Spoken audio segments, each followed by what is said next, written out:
नमस्ते दोस्तों। आज सुनिए पत्नी की मृत्यु के बाद का जीवन। सुरेंद्र नाथ वर्मा अकेले थे। ऐसा नहीं था कि उनका परिवार नहीं था। दो बेटे थे, दो बहुएं थी। दोनों के दो दो बच्चे थे, यानी भरा पूरा परिवार था। हाँ, बस पत्नी को स्वर्गवास हुए 2 वर्ष बीत चुके थे। वैसे अकेले तो पत्नी के जीवित रहते हुए भी थे। उनका व्यक्तित्व ही ऐसा था कि वह भीड़ में भी अकेले ही होते थे। सौम्य व्यक्तित्व वाले सुरेंद्रनाथ वर्मा के चेहरे पर एक मुस्कुराहट टंगी रहती, पर यह मुस्कुराहट किसी को भी मित्र बनाने के लिए आमंत्रित नहीं करती, बल्कि एक तरह की तख्ती थी। दूरी बनाए रखे। वह बहुत ही शिष्ट व्यक्ति थे, हद से अधिक, इतने शिष्ट कि उनकी शिष्टता की रेखा पार करके कोई उनका मित्र बन ही नहीं सका। उनके परिचित बहुत थे, पर मित्र एक भी नहीं था। पत्नी की मृत्यु के बाद दोनों बेटों ने बहुत आग्रह किया कि पापा, अपना घर बेचकर हमारे साथ रहने लगो। सुरेंद्र नाथ को यह मंजूर नहीं था कि वह किसी पर बोझ बनकर रहे, किसी की स्वतंत्रता में व्यवधान डाले। बहुओं ने सलाह दी कि दोनों घरों में एक एक शयन कक्ष पापा का तय कर दिया जाए, जिनमें उनके कपड़े सदा टंगे रहें। एक घर से दूसरे में जाने के लिए अटैची पैक न करना पड़े। इस तरह से उनकी व्यक्तिगत स्पेस भी रहेगी और वह अकेले भी नहीं रहेंगे। वह नहीं माने। फिर बेटों ने पोते पोतियों का नाम लेकर भावनात्मक ब्लैकमेल करने का प्रयास किया। सुरेंद्र नाथ टस से मस न हुए। अंत में बच्चों ने भी कहना छोड़ दिया। कुछ महीने तो सुरेंद्र नाथ ने अपनी पूर्ण स्वतंत्रता का उत्सव मनाया। सुबह जल्दी उठते, इतनी जल्दी कि अगर उनकी पत्नी जीवित होती तो वह अवश्य ही उनका बिस्तर दूसरे कमरे में लगा देती। अब वह मुस्कुराते हुए उठते कि कोई टोक नहीं रहा। दांतों में ब्रश करने के बाद खुली आवाज में गला खखारते हुए साफ करते, कोई भी टोकने वाला जो नहीं था। इसके बाद नीचे किचन में आकर गर्म पानी में गलगल का रस निचोड़कर कप भरते। कप को दाएं हाथ में उठाकर एक कमरे से दूसरे कमरे में जाते हुए पूरे घर का निरीक्षण करते हुए आधा घंटा बिता देना उनके लिए कोई बड़ी बात नहीं थी। किसी दिन मन होता तो ध्यान लगाने बैठ जाते। ध्यान के दौरान भी सोचते हुए प्रसन्न रहते कि देखो, मैं ध्यान लगा के बैठा हूँ और कोई आकर मुझसे कोई बेकार का प्रश्न नहीं पूछ रहा है। दिल करता तो कुछ योग के आसन करते और सैर के लिए निकल जाते। उनकी सैर का रास्ता भी कभी बदलता नहीं था। उन्हें अच्छी तरह से याद था कि किस घर के सामने वाले लॉन में कौन से पौधे लगे हैं और कौन से फूल खिलने वाले हैं और कौन से खिल चुके हैं। घर पहुंचकर नाश्ता बनाते, समाचार पत्र पढ़ते, कंप्यूटर, लॉन की देखरेख, घर की साफ सफाई। दोपहर और रात का खाना और टीवी देखते हुए उनका दिन व्यतीत हो जाता। अगले दिन उनकी वही दिनचर्या फिर से शुरू हो जाती। वह प्रसन्नचित्त थे, मुस्कुरा रहे थे। अकेले, बिल्कुल अकेले समय बीत रहा था। परंतु अब पिछले 1-2 दिन से उन्हें एक एकांतवास खलने लगा था। बच्चों के आमंत्रण पर फिर से विचार किया और नकार दिया। नहीं, एक बार मना कर चुका हूँ, और अगर मैं इतनी स्वतंत्रता चाहता हूँ तो दूसरे भी तो चाहते ही होंगे। यह कहाँ की शिष्टता होगी कि मैं अपने आप को उन पर थोप दूं। फिर सोचा कि सीनियर सिटीजन क्लब का सदस्य बन जाऊं। आसपास ही 3-4 सीनियर्स के क्लब थे। फिर शिष्टता की लक्षण रेखा खाई बन गई। अपरिचितों से बातचीत करनी पड़ेगी। मित्र भी बन सकते हैं, उनके साथ शिष्टतावश उठना बैठना पड़ेगा, बातचीत करनी पड़ेगी। अगर ऐसा हुआ तो बेकार की दखल अंदाजी भी आरंभ हो जाएगी। अकेलेपन को दूर करने का यह भी विकल्प सही नहीं था। तीसरे दिन से वह अपने अकेलेपन से व्यवस्थित होने लगे। सारा दिन उन्होंने सब कुछ वही किया जो पिछले 2 वर्षों से करते आए थे, पर उन्हें कोई प्रसन्नता नहीं हुई कि वह स्वतंत्र है। सारा दिन खालीपन उन्हें सताता रहा। उन्हें लगा कि अब जीवन का कोई उद्देश्य नहीं रहा। पत्नी के बारे में अभी भी उनके मन में कोई ख्याल नहीं आया। पता नहीं कितनी परतों के नीचे उन्होंने अपने प्रेम स्मृतियों को दबा रखा था। रात को वह सोए भी खिन्न मन से, तो रात तो बेचैनी में बीतनी ही थी। अगली सुबह निश्चित समय पर उनकी नींद खुल गई। आज वह बिस्तर से उठे नहीं। रात भर करवटें बदलने के कारण थके थके से थे। उन्हें विचार आया कि जीवन शैली बदलनी चाहिए। सारी उम्र उन्होंने अनुशासन का पालन करते हुए शायद व्यर्थ ही बिता दी। उन्होंने कभी सोचा ही नहीं था कि जो लोग उनकी तरह सुबह मुंह अंधेरे नहीं उठते, उनका जीवन कैसा होता है।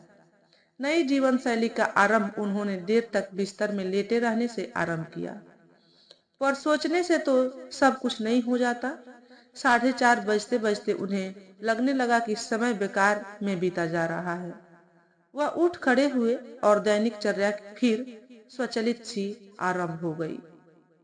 गलगल का पानी बनाने के बाद उन्होंने सब प्रयास कमरों का निरीक्षण नहीं किया, बल्कि टीवी ऑन कर लिया। चाहे उनका टीवी उसी चैनल से आरंभ हुआ जिस पर वह टिका रहता था, CP24। यही उनका प्रिय चैनल था। एक ही स्क्रीन पर मौसम से लेकर स्टॉक मार्केट तक की जानकारी, समाचार से लेकर ट्रैफिक रिपोर्ट का निरंतर दोहराया जाना उन्हें रोचक लगता। आमतौर पर सुरेंद्रनाथ नाश्ता करते हुए या समाचार पत्र पढ़ने के बाद टीवी देखते थे। आज उन्होंने सैर पर जाने से पहले ही देखना आरंभ कर दिया था। पर कब तक देखते? शरीर तो सैर पर जाने को व्याकुल था। उन्होंने सैर के कपड़े और जूते डाले। घर से निकलने से पहले आसमान की ओर देखा। बादल छा रहे थे। शायद वर्षा की संभावना बन रही थी। उन्होंने छतरी साथ ले जाना उचित समझा। आज सैर के समय उनकी चाल में अंतर था।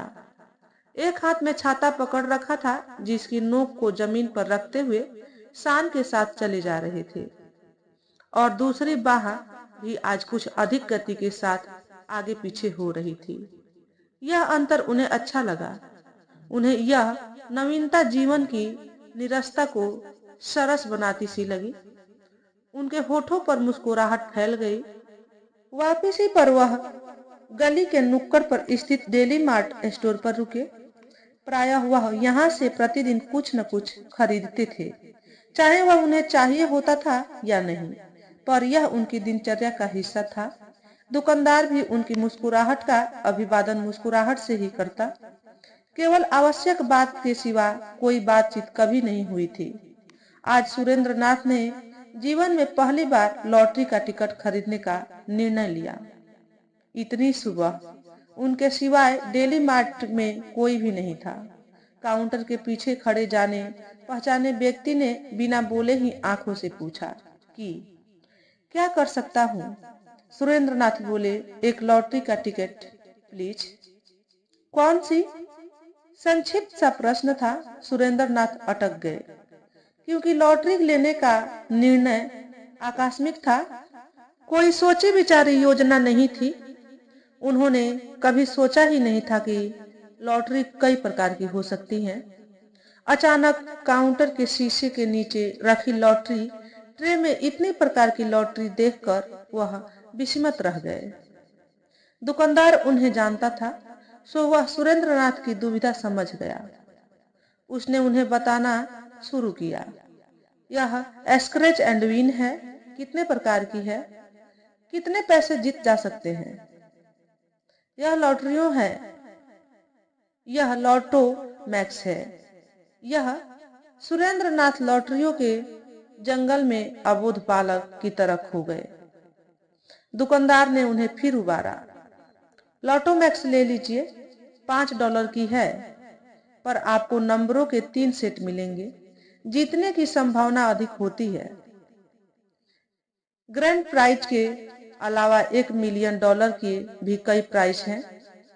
हालांकि सुरेंद्रनाथ को कुछ भी समझ नहीं आ रहा था, परंतु उन्हें लगा कि किसी ने उनका हाथ थाम लिया है। उत्साहित होकर बोले, हाँ, 1 लॉटो मैक्स प्लीज। दुकानदार ने फिर पूछा, क्विक पिक या आप नंबर चुनेंगे? सुरेंद्र नाथ फिर अवाक रह गए। इस बार भी दुकानदार ने ही बात संभाल ली। इस बार क्विक पिक ही ले उसने एक बटन दबाया और सुरेंद्र नाथ के जीवन की पहली लॉटरी का टिकट छप गया। दुकानदार सुरेंद्र नाथ को लॉटो मैक्स का टिकट थमाते हुए मुस्कुराया। Good luck. और सुरेंद्र नाथ ने अपने हाथ की छतरी काउंटर के साथ टिकाई, लॉटो मैक्स के टिकट को बड़े ध्यान से तह किया और अपने पर्स में सहेज लिया।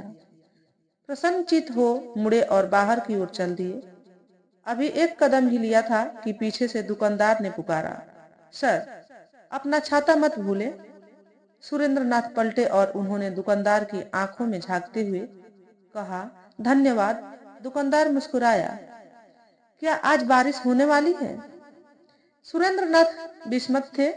अभी तक किसी ने उनसे बिना मतलब के कभी बात नहीं की थी या उनकी मुस्कुराहट ने करने नहीं दी थी। वह बोले, हाँ, सीपी 24 की तो यही चेतावनी है। अरे साहब, ये चेतावनियां तो बेकार की बातें हैं। मैं तो हवा सूंघ कर बता देता हूँ कि बारिश आने वाली है या नहीं। अब सुरेंद्र नाथ अटक गए। बात को आगे कैसे बढ़ाए? वह मुस्कुराए और सिर झुकाकर अभिवादन करते हुए डेली मार्ट से बाहर निकल आए। उनका बाकी का दिन इस छोटे से अनुभव का विश्लेषण करते हुए बीता। यह निरर्थक संवाद उन्हें महत्वपूर्ण लगने लगा। सुरेंद्र नाथ का पूरा जीवन आंकड़ों का विश्लेषण करते हुए बीता था, जिस नीरस काम को कोई भी नहीं करना चाहता था, उसमें उन्हें बहुत आनंद आता था। उन्हें लगता कि पूरे विश्व की अर्थव्यवस्था शायद उन्हीं के विश्लेषित आंकड़ों पर ही निर्भर करती है। हर आंकड़े का महत्व होता है, सब कुछ मिलकर सार्थक हो जाता है। परंतु अब यह निरर्थक संवाद इतना आनंददायक होगा, उन्होंने अनुमान भी नहीं लगाया था। उन्हें नई जीवन शैली अच्छी लगी। रात को जब वह सोए तो संतोष से सोए। अगली सुबह वह बहुत उत्साह से जागे। आज जीवन उनके लिए कौन सी नई संभावनाएं लेकर खड़ा है। आज शहर से वापसी पर डेली मार्ट नहीं रुके, सीधा घर पहुंचे, नाश्ता किया और सीपी 24 चैनल देखते हुए सोचते रहे कि आज क्या नया किया जाए। उन्होंने ट्रैफिक के बारे में सूचना सुनी कि आज इस समय किसी रूट की बसें बंद हैं, इसलिए यात्रियों के लिए विशेष बसों का प्रबंध किया जा रहा है। सुरेंद्र नाथ मुस्कुराने लगे। पिछली बार जब उन्होंने टीटीसी यानी कि टोरंटो ट्रांजिट कमीशन की बस में यात्रा की थी, उसे 20 से भी अधिक बरस बीत चुके थे। उन्हें विचार आया कि आज कार को घर छोड़कर बस द्वारा टोरंटो डाउनटाउन जाए और पूरा दिन वहां बिताकर शाम को घर लौटे। परंतु इन 20 वर्षों में तो बहुत कुछ बदल गया होगा। उन्होंने कंप्यूटर ऑन किया और टीटीसी में यात्रा कैसे करें की पूरी जानकारी पढ़ डाली। इस जानकारी में उन्हें यह भी पता चला कि बस यात्रा के दौरान सबसे अधिक खोने वाली वस्तु छतरी है। सुरेंद्र नाथ मुस्कुराए और उन्होंने पूरी योजना रच डाली। जल्दी से तैयार हुए। घर के पास शॉपर्स ड्रग मार्ट से जाकर यात्रा करने के लिए पेस्ट्रो कार्ड बनवाया और वापस घर आकर अपना पता लिखकर एक टैग छतरी के हैंडल पर चिपका दिया। आज के अभियान के लिए छतरी समेत निकल गए। बस पर चढ़ते ही उन्होंने पोस्ट्रो कार्ड का प्रयोग पहली बार किया। यह बस सबवे ट्रेन के स्टेशन तक जाती थी। वहां से सुरेंद्र नाथ ने डाउनटाउन की ट्रेन पकड़ी और शहर के मध्य में उतर गए।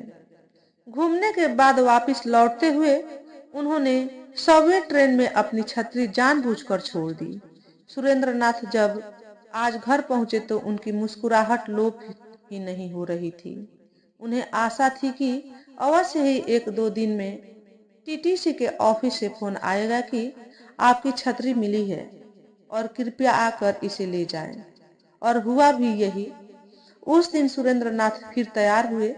अपना पेस्ट्रो कार्ड उन्होंने जेब में डाला और टीटीसी के ऑफिस से जाकर अपना छाता वापस ले आए। सुरेंद्र नाथ का एक और रोचक दिन निकल गया। रास्ते में उन्हें न जाने कितने लोगों ने मुस्कुराकर विश किया था। सुरेंद्र नाथ ने आज टीटीसी के लास्ट एंड फाउंड के ऑफिस क्लर्क से भी खुलकर बात करने का प्रयास किया था। वह खुश थे। अब सुरेंद्र नाथ जहां भी जाते उनका छाता उनके साथ अवश्य होता, चाहे आवश्यकता हो या न हो। अगर बारिश होती तो लोग छाते को देखते और सुरेंद्र नाथ से कहते, आपने अच्छा किया कि छाता ले आए। अगर बारिश नहीं होती तो भी लोग बाग पूछते, बारिश होने के आसरा है क्या। यानी छाता बातचीत शुरू करने का माध्यम बन गया। सुरेंद्र नाथ को अनुभव होने लगा कि किसी के साथ बात आरंभ करना कठिन नहीं है। प्रायः शाम को चाय पीते हुए बीते दिन के बारे में सोचते, किससे मिले, क्या बात हुई, जिससे मिले वह कैसा व्यक्ति था, इत्यादि। उनके पास सोचने और स्वयं से बात करने के लिए विषय होने लगा। बच्चों का जब भी फोन आता तो बहुत उत्साह से अपने दिन के बारे में बताते। यह बात अलग है कि छाते की कभी चर्चा नहीं करते थे, क्योंकि छाता उनका बहुत निजी था, उनका पर्याय था। एक दिन सुरेंद्र नाथ को बच्चों से बात करते हुए पता चला कि कल से नवरात्रे शुरू हो रहे हैं। वह कोई धार्मिक व्यक्ति नहीं थे। जब पत्नी जीवित थी तो धर्म कर्म का दायित्व तो उसका था। जो वह करने के लिए कहती वह कर देते। शायद आज पहली बार था कि उन्हें अपनी पत्नी याद आ रही थी। सुबह से कई बार आंखों की कोरे भीग चुकी थी। अगर परिवार के साथ होते तो शायद रो भी देते। साथी के चले जाने का दुख आज उन्हें अकेलेपन में महसूस हुआ। शायद उनके व्यक्तित्व का आवरण छीजने लगा था। पहले नवरात्रे को किसी भी तरह पत्नी उन्हें मंदिर ले जाया करती थी, चाहे वह जाना न भी चाहते हो तो भी। पत्नी के बारे में सोचते सोचते उन्हें नींद आ गई, पर सोने से पहले उन्होंने सोच लिया था कि पहले नवरात्रि को मंदिर जाने की परंपरा को अवश्य निभाएंगे। अगली सुबह वह उत्साहित थे। नाश्ते के बाद नहा धोकर तैयार हुए और ग्रोसरी स्टोर जाकर मंदिर में चढ़ाने के लिए कुछ फल खरीदे। मंदिर जाने से पहले उनकी पत्नी और क्या करती थी उन्हें न तो याद आया और न ही उन्हें इसकी समझ थी। मंदिर पहुंचते हुए लगभग 11 से ऊपर का समय हो गया था। मंदिर की लॉबी में जूते उतारकर और छाते को एक कोने में रख दिया। जैसे ही वह मेन हॉल में गए तो दरवाजे के साथ ही मेज पर शर्मा जी बैठे थे। शर्मा जी ने यह मंदिर लगभग 10 वर्ष पूर्व बनाया था। यह एक गरीब मंदिर था। आसपास की हाई राइज बिल्डिंगों में अधिकतर नए अप्रवासी भारतीय रहते थे। यह वो लोग थे जो या तो नए देश में पांव जमाने के लिए संघर्ष कर रहे थे या संघर्ष में हार चुके थे और अब जो परिस्थितियां थी उसे नियति मानकर समझौता कर चुके थे। मंदिर उनकी आस्था और आध्यात्मिक आवश्यकता को पूरा करने का साधन तो था, परंतु उनके पास मंदिर में चढ़ाने के लिए अधिक पैसे नहीं होते थे। क्योंकि मंदिर के पास पैसे नहीं थे, इसलिए इस मंदिर में शांति बहुत थी।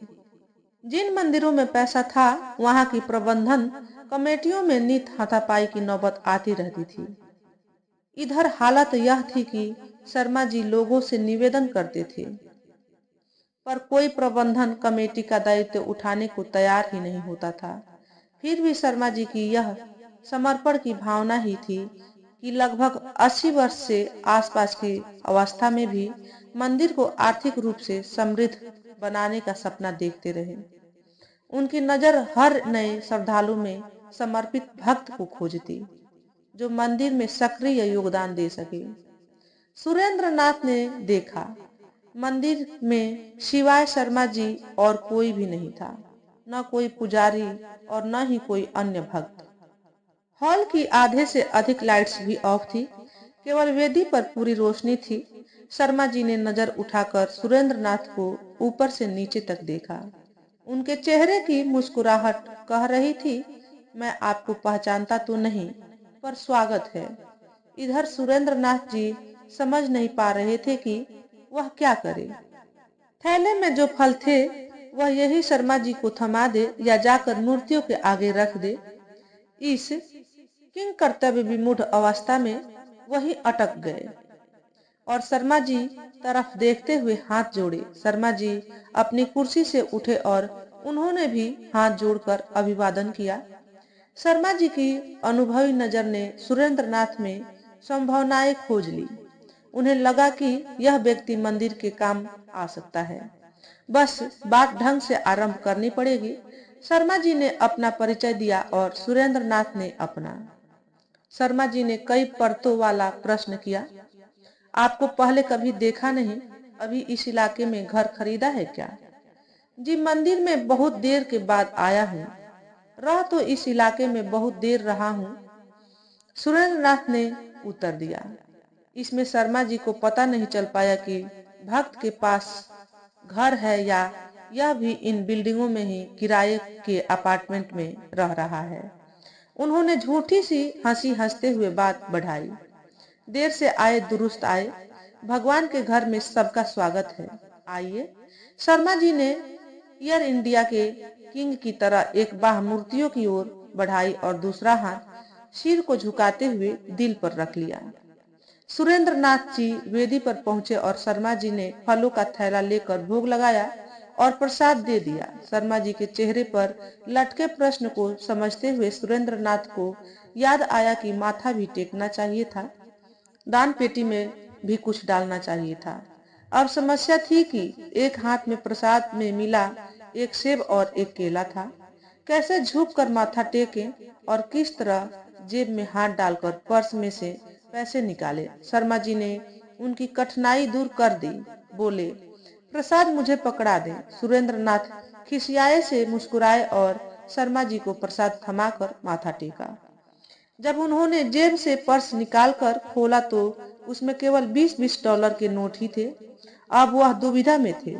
इस परिस्थिति में शिष्टाचार क्या कहता है? जोत की थाली में रखे 5-5 डॉलर के नोटों के साथ अपना 20 का नोट भुना ले या कड़वा घूंट भर कर 20 ही चढ़ा दे। एक क्षण ठिठकने के बाद उन्होंने 20 डॉलर का नोट ही थाली में रख दिया। शर्मा जी के चेहरे की मुस्कुराहट कानों तक फैल गई। उन्होंने प्रसाद के फल सुरेंद्र नाथ को थमा दिए। सुरेंद्र नाथ धीमे कदमों से दीवारों को देखते हुए हॉल के दरवाजे की ओर चल पड़े। शर्मा जी ने उनसे एक कदम पीछे रहे। मेज के पास पहुंचकर शर्मा जी बोले, वापिस जा रहे हैं क्या? थोड़ी देर बैठ ले, आराम से लौटिएगा। सुरेंद्र नाथ को इस आमंत्रण की आशा नहीं थी। उन्होंने मुस्कुराते हुए शर्मा जी की ओर देखा। नजर मिलते ही शर्मा जी बोले, एक एक कप चाय का पीते हैं? मेरा चाय पीने का मन हो रहा है और चाय अकेले पीकर मजा नहीं आता, कोई तो साथ होना ही चाहिए। शर्मा जी हल्के से हंस दिए। शर्मा जी बात काम कर गई। सुरेंद्र नाथ मुस्कुराए, जी आप आग्रह कर रहे हैं तो चाय तो पीनी ही पड़ेगी। शर्मा जी ने अवसर नहीं गंवाया। एक कुर्सी खींचते हुए बोले, आप बैठिए, बस मैं पानी गैस पर रख कर आ रहा हूँ। शर्मा जी मंदिर की रसोई में ओझल हो गए और सुरेंद्र नाथ बारीकी से मेज पर बिखरी हुई वस्तुओं को देखने लगे। कंप्यूटर ऑन था, एक और अकाउंटिंग का रजिस्टर खुला पड़ा था। शर्मा जी की ऐनक भी वहीं थी। स्पष्ट था कि शर्मा जी लेजर की एंट्रीज कर रहे थे। मंदिर का हिसाब किताब भी क्या शर्मा जी ही देखते हैं? यह प्रश्न सुरेंद्र नाथ के मन में आया। इतने में शर्मा जी लौट आए। उनके हाथ में 2 प्लेटें थी, एक में खोए की बर्फी और दूसरे में दाल बीजी थी। मुस्कुराते हुए उन्होंने मेज पर प्लेटें रखी और बात फिर छेड़ी, आप कहाँ रहते हैं? शर्मा जी अभी भी घर का प्रश्न पूछना चाहते थे। सुरेंद्र नाथ बोले, आप जानते हैं जहाँ एल्जेमेयर रोड समाप्त होती है ना, मॉर्निंग साइड के बाद उन्हीं घरों में। शर्मा जी को उत्तर चाहिए था, वह मिल चुका था। उस इलाके घर बड़े थे और उस इलाके में रहने वालों की आर्थिक समृद्धता को प्रमाणित करते थे। बहुत अच्छा, वह इलाका तो बहुत अच्छा है, शांत। जी हाँ, यह तो है, बहुत देर से वहीं पर रह रहा हूँ। शर्मा जी ने आगे कुरेदा, बहन जी नहीं आई? सुरेंद्र नाथ थोड़ा सा असहज हुए, पर उत्तर तो देना ही था। बोले, जी उनका स्वर्गवास हुए 2 वर्ष हो चुके हैं। अकेला ही हूँ, बच्चे क्या पास ही रहते हैं। शर्मा जी बड़ी चतुराई से हर नवांग तुक की पूरी जन्मपत्री बना लेते थे। जी हाँ, 2 बेटे हैं और दोनों अपने अपने परिवारों के साथ पास ही में रहते हैं, बस यही कोई 10-15 मिनट की दूरी पर। शर्मा जी के चेहरे पर संतोष की मुस्कुराहट थी। जो जानकारी वह चाहते थे वह मिल चुकी थी। बस यह जानना रह गया था कि सुरेंद्र नाथ किस पोजीशन से रिटायर हुए हैं। इतने में स्टोव पर रखी चाय की केतली की सीटी सुनाई दी। लीजिए, पानी तो तैयार हो गया। शर्मा जी बोले, आप पूछ लीजिए। उन्होंने बर्फी और नमकीन की ओर इशारा किया। मैं बस चाय लेकर आता हूँ। आप बताइए चीनी कितनी लेते हैं? जी बस आधा चम्मच। शर्मा जी फिर रसोई में कुछ समय के लिए ओझल हो गए। सुरेंद्र नाथ सोचने लगे कि शर्मा जी का कितना शांत व्यक्तित्व है और मंदिर की मध्यम सी रोशनी और निर्वत्ता उन्हें भली लग रही थी। यहाँ बैठे रहने का और बातें करते रहने का उनका मन कर रहा था। इतने में शर्मा जी 2 कप प्लेटों में चाय लेकर प्रकट हुए। लीजिए, कहकर शर्मा जी ने भाप निकलती चाय का कप मेज पर रख दिया और अपना कप लेकर मेज की दूसरी ओर अपनी कुर्सी पर जा बैठे। एक लंबा सा सांस छोड़कर उन्होंने खुले लेजर की ओर देखा और उसे बंद करके एक ओर कर दिया। उन्होंने सुरेंद्र नाथ जी को फिर मिठाई और नमकीन लेने का निमंत्रण दिया और अपना कप उठाकर होठों को लगाया। सुरेंद्र नाथ जी, आपके आने से पहले सुबह से इस लेजर के आंकड़े ही देख रहा हूँ। कंप्यूटर में एंट्री करनी है। आंखें थक चुकी हैं। अब बुढ़ापा भी तो है। कब तक करूंगा? उनके स्वर में हताशा थी। समझ सकता हूँ शर्मा जी, सारी उम्र यही करता रहा हूँ। सच? शर्मा जी ने नकली विस्मय से देखा। अगर आप बुरा न माने तो आप क्या? शर्मा जी ने बात आरंभ करके बीच में ही छोड़ दी। जी, सीए हूँ। मैं एक फर्म में ऑडिटर था। बस इन आंकड़ों में पूरा जीवन निकाल दिया। इसीलिए कहा, समझ सकता हूँ। अगर आपको कुछ पूछना हो तो निसंकोच पूछिए। भाई साहब, आपको भाई साहब तो कह सकता हूँ ना? शर्मा जी ने मुस्कुराते हुए पूछा। निश्चित रूप से शर्मा जी आत्मीयता को बढ़ाना चाहते थे। बिल्कुल, आप जो चाहे कह सकते हैं। वैसे मैं आपसे उम्र में काफी छोटा हूँ। आप मुझे सुरेंद्र नाथ कहे या सुरेंद्र मुझे कम औपचारिक लगेगा। सुरेंद्र नाथ ने कह तो दिया, परंतु अगले क्षण कुछ अजीब लगा। अभी तक उन्होंने अपने को सुरेंद्र कहने का अधिकार सिवाय अपनी पत्नी के किसी और को नहीं दिया था, और अब इन्हें क्यों? ठीक है सुरेंद्र जी, अगर आपके व्यक्तिगत जीवन में कोई कठिनाई न हो तो क्या आप कुछ समय मंदिर के लिए निकाल सकेंगे? कहकर शर्मा जी ने चाय की चुस्की ली। वह कुछ समय सुरेंद्र नाथ को सोचने के लिए देना चाहते थे। वैसे उनकी निगाहें निरंतर सुरेंद्र नाथ के चेहरे पर टिकी हुई थी। जी अवश्य, मैं मंदिर की सहायता करने के लिए तैयार हूँ। आजकल खाली ही हूँ। चाय का कप समाप्त होते होते शर्मा जी के कंधों पर भार की कमी हो गई। सुरेंद्र नाथ ने मंदिर के हिसाब किताब को देखने का दायित्व संभाल लिया था। चाय पीते हुए कुछ समाज की, कुछ राजनीति की और कुछ विदेशों में भारतीय संस्कृति की बातें होती रही। तय हुआ कि सुरेंद्र नाथ सप्ताह में 1-2 दिन मंदिर अवश्य आएंगे। शर्मा जी प्रसन्न थे। सुरेंद्र नाथ जी अपने आप पर हैरान थे। आज के लिए इतना ही बहुत था। उन्होंने चाय का कप मेज पर नहीं रखा। खड़े होते हुए शर्मा जी से पूछा, बताइए किचन कहाँ है? शर्मा जी समझ गए कि यह क्यों पूछ रहे हैं। नहीं सुरेंद्र नाथ जी, नहीं। यही छोड़ दे, मैं उठा दूंगा बाद में। चलिए आपको दरवाजे तक छोड़ दूं। और वह सुरेंद्र नाथ के आगे चलने लगे। सुरेंद्र नाथ ने जूते डाले। शर्मा जी से विदा लेते हुए कल यानी शनिवार को सुबह 10 बजे आने का वायदा किया और बाहर का दरवाजा खोला। उसी समय शर्मा जी ने उन्हें टोका, अरे आप अपना छाता तो यहीं भूल रहे हैं। और छतरी उठाकर सुरेंद्रनाथ के हाथ में थमा दी। घर लौटकर सुरेंद्रनाथ आज विशेष रूप से अधिक खुश थे। कोने में पड़ी छतरी को वह बार बार देखकर बाकी का सारा दिन मुस्कुराते रहे। शनिवार की सुबह जब वह मंदिर पहुंचे तो वहां इतनी भीड़ को देखकर बहुत हैरान हुए। शर्मा जी भी बहुत व्यस्त थे। उनके मेज के बराबर एक अन्य मेज लगा हुआ था, जिस पर एक व्यक्ति दान पेटी के साथ बैठा था। उसके सामने रसीद बुक और कुछ पेन पड़े थे। मंदिर की किचन से औरतों की आवाजें आ रही थी। आज पंडित जी भी दिखाई दिए। उन्होंने भी सुनहरी किनारी वाली धोती और कुर्ता पहना हुआ था। कुछ लोग मंदिर को सजा रहे थे।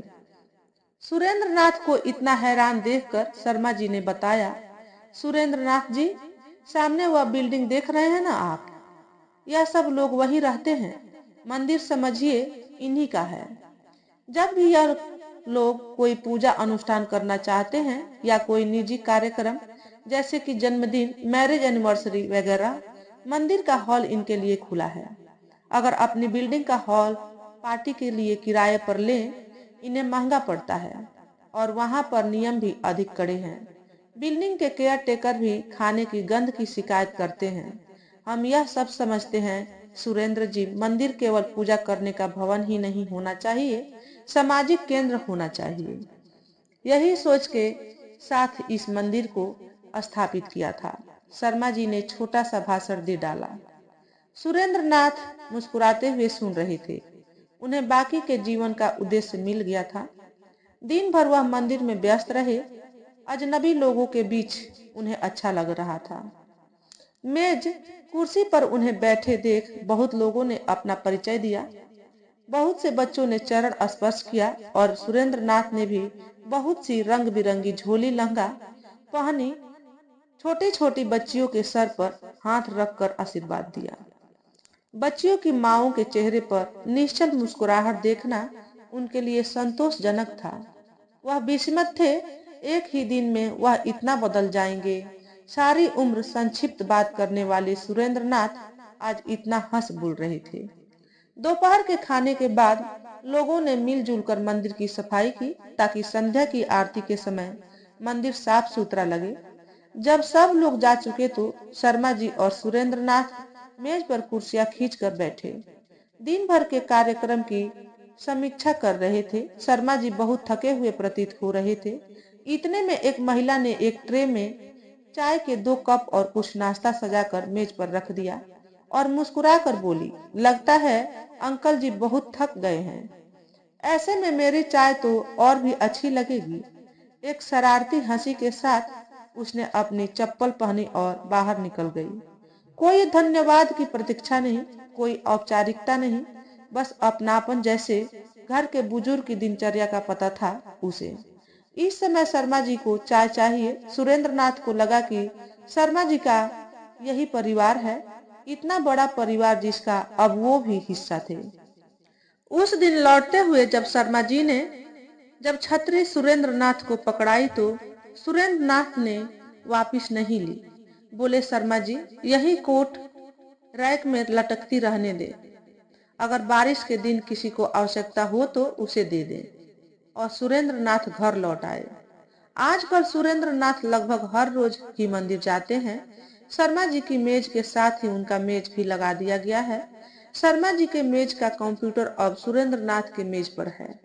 और हाँ, वही छतरी न जाने कई लोगों के घर जा चुकी है, पर हर बार वापस मंदिर लौट आती है। तो दोस्तों, आज के वीडियो में बस इतना ही। अगर आपको हमारे द्वारा बताई गई कहानी थोड़ी सी भी अच्छी लगी हो तो वीडियो को लाइक और शेयर करें। चैनल पर पहली बार आए हो तो चैनल को सब्सक्राइब करके बेल नोटिफिकेशन को ऑल पर सेट कर लें, ताकि आपको ऐसे ही अच्छे अच्छे वीडियो देखने को मिले। हमेशा खुश रहें, हमेशा स्वस्थ रहें। वीडियो देखने के लिए आपका बहुत बहुत धन्यवाद।